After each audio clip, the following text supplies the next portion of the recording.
Hello, this is Wmpyr. I got a couple of questions, so I'm here to answer those as best as I can. And so let's go ahead. It says, what would be better between a knife overall length 7 inches, it's a fixed blade, versus a knife that's 9 inches that is a folding knife? Okay, and to me, the key word here is better. And I'm sorry I'm not answering your question directly. Instead, I'm going to share a philosophy with you. Okay, so with martial arts, because that's what I do, is I am a martial artist and I teach people to become martial artists, right?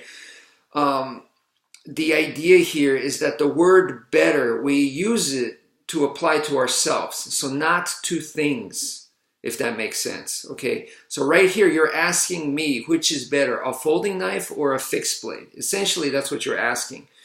So that's applying the word which one is better to that. I'm interested in pick one. It doesn't matter, whichever one that you like, whatever one you think is good. It's a personal preference. So pick the fixed blade, pick the folding knife, whichever one. I don't care. So you pick it. Now let's try to figure out how you could do it better. So the word better is applied to you. How can you be better at the fixed blade? How can you be better at the folding knife? That's what I'm interested in. So whichever one you choose, whichever one you want, So the people that like constantly argue about which style is better, once again, they're applying the word better to styles. Wing Chun versus boxing. Tai Chi versus wrestling. Which one is better? And to me, that's personal preference, personal choice. So you just pick one and now work on you. Work on yourself being, how can you become better at it? And the thing is, over the years, you may change. You may change your idea. You may change your goals and stuff. That's what happens. That's what happened to me many times. So as I'm training in martial arts, when I first started, I wanted to become like the best street fighter on the planet or something. In my mind, I'm thinking like Liu or, Ken, like from Street Fighter, the Hadoken, that's what I'm thinking. I want to be the best street fighter on the planet. And it just changed, obviously, over time.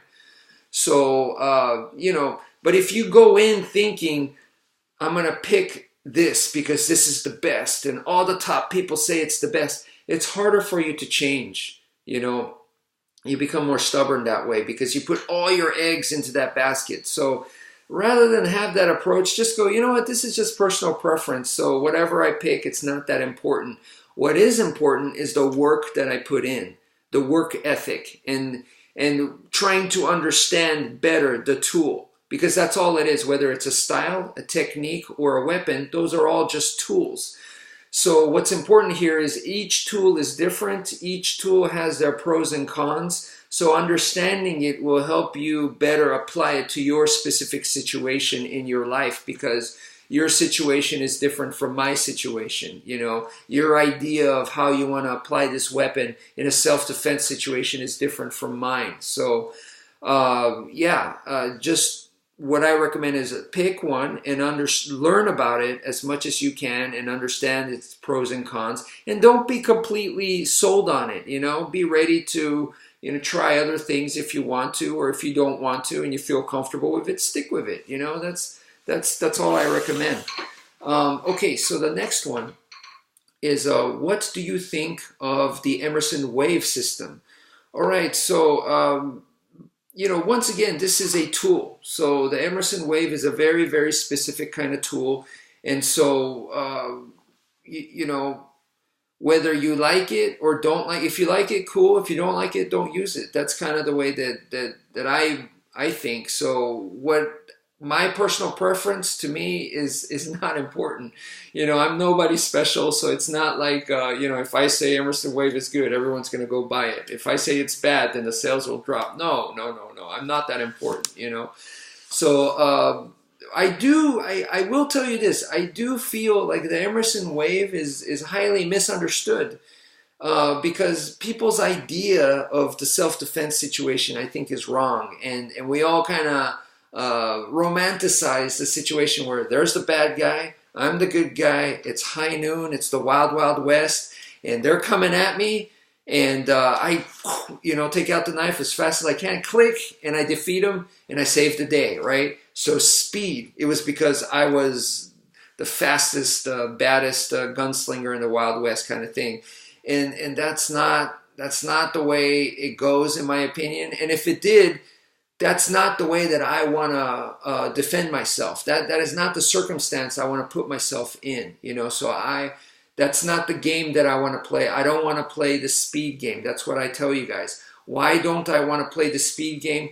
Because you never know if the other guy's faster than you are. And in fact, if you are training for self-defense, the simple thing about how do you train for self-defense? Easy. Just imagine that your opponent is bigger, stronger, more powerful, younger, more explosive, has more stamina, and guess what? Faster than you are. So if you imagine all those things, that your opponent is superior than you are, then you got to use a ton of skill. You're not there to knock them out so easily. I mean, you're there to just survive and get out of there in one piece, so your mentality changes.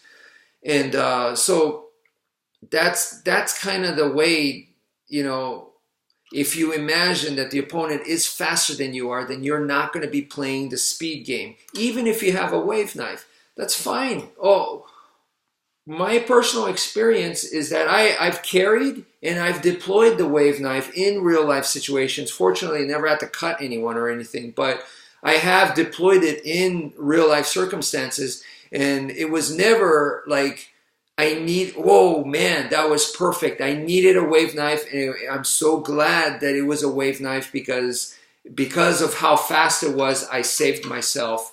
I've never put myself in that situation, and I don't play that game. So the times that I have deployed the wave knife, it gave me a very smooth deployment, and I can't complain. But if it was a knife that didn't have a wave knife, would it made a difference? I don't think so. I can't say for certain, because until you're in that situation and you do it, it's just speculation. But I've been in other situations where I had a non-waving folding knife, and I've been fine too. So, I've been able to deploy those it's never been like the nick of time, but like one example I could give you was I was called down into a parking lot where there was like, I don't know, 3 or 4 big dudes they were very shady looking, very hostile looking. So I ran down, flashlight in one hand, folding knife in the other hand. I ran down. One of them even said something to me, like, "What's up, man?" or, something like that. I passed by them. Yes, they were, scary looking or whatever. And when I went down and passed by them, the knife was closed. When I escorted the person out, the knife was open, but they never saw it. But the knife was open, I had plenty of time to deploy the knife. It didn't have to be a wave knife, and it wasn't, and it was completely fine. In fact, it was one of the knives that's kind of hard to deploy, but it's a kind of a big knife, and it worked out fine. Let me give you a situation where it was an actual knife that had the wave function. I was in a really bad situation, where this guy was very aggressive towards me late at night. I had to be outside. I had to, because I was in the process of moving. Suspicious, aggressive dude comes at me and wouldn't leave me alone. And he's getting hostile, very hostile. And I was in a very confined space. So normally I have the distance. I could keep the distance and whatnot. But this was CQC, close quarters combat. I was like, oh, great. This is going to be, whatever situation is going to be, we're going to be close. And so at that point, I made the decision that I need to be ready. So I took it out. This person wasn't listening to me. I was saying, dude, you need to back off. I'm not interested, or whatever. Like, dude, can you leave me alone, please? I'm busy. He wasn't listening to any of it. He was getting more and more angry and upset. So the knife that I happened to be carrying at that time had the wave function. I took it out, click, it was nice and smooth. I remember thinking, damn, that was smooth. The guy didn't even see it. I kept it concealed, never had to use it, fortunately. So I was very, very fortunate, okay? But Was it like it needed to be an extremely fast deployment? No, I mean, I was completely fine. I wouldn't say I had all the time in the world, but you know, I was. Why? Because I picked the right timing. You got to view the situation and know when is the right time, when is the wrong time. So in that particular circumstance, it was a good, both of those circumstances, those were good times. So here, before I end this video, because we're already past 10 minutes, I'm going to recommend this to you guys, okay? This is for training. When you go to check your mail, okay, I don't know how far away it is, okay, but within that time frame, or if you're walking somewhere like a night walk, or hopefully not a night walk, but just walking around your neighborhood or something, okay, pick anybody and imagine that person that's coming towards you is a bad person, okay? And if there is nobody, then pick a post or a tree, a lamppost or a tree or a stop sign or whatever. Pick something and imagine that is the bad guy. So as you're walking towards it, there's time that's running out. So within that time frame, carry a magazine or a newspaper, roll it up as fast as you can. Say to yourself, I need to do it as quickly as I can. I need to roll it up. Okay, and try to be ready in time before you get close enough to the post or the person or whatever. Okay, so practice that kind of, with that kind of pressure, you know, go and roll it up. If you can get used to that, I'm pretty sure that a fixed blade, a folding knife, whatever the heck it is that you carry, is going to have faster deployment than rolling up a magazine. So if you get used to that, and then you gotta deploy a knife, it's gonna feel like, wow, this is so much faster. So it's all about what you get used to, you know. So I recommend that as practice. I've done that myself, and I was surprised. I didn't know that if I would be able to have time enough to roll up a magazine and get ready in a real life situation. So until I did that kind of training. So that's what I recommend to you guys. And that's it for now. So thank you for viewing and take care, folks.